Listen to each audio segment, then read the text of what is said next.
నమస్తే KSR 24 news స్వాగతం సుస్వాగతం.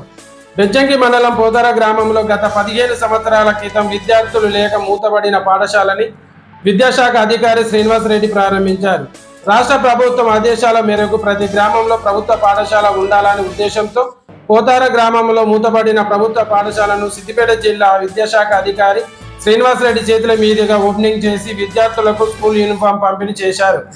మూతబడిన ప్రభుత్వ పాఠశాలను పెయింటింగ్, రిపేర్లు మరియు ఇతర రిపేర్లు చేసినందుకు గాను గ్రామ పంచాయతీ కార్యదర్శి నాగజ్యోతిని కృతజ్ఞతలు తెలియజేస్తూ సన్మానించారు. ఈ కార్యక్రమంలో MPDO Lakshmappa, sectorial officer Bhaskar, MPO Vishnu, Bejjanki complex ప్రధానోపాధ్యాయులు శ్రీ రాములు, గ్రామ పంచాయతీ ప్రత్యేక అధికారి Renuka, field assistant, anganwadi teacher, ASHA వర్కర్లు, గ్రామ పంచాయతీ సిబ్బంది, గ్రామ ప్రజలు పాల్గొన్నారు.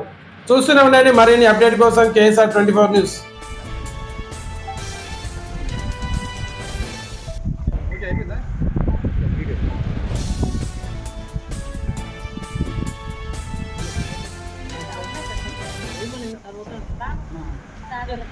Nah.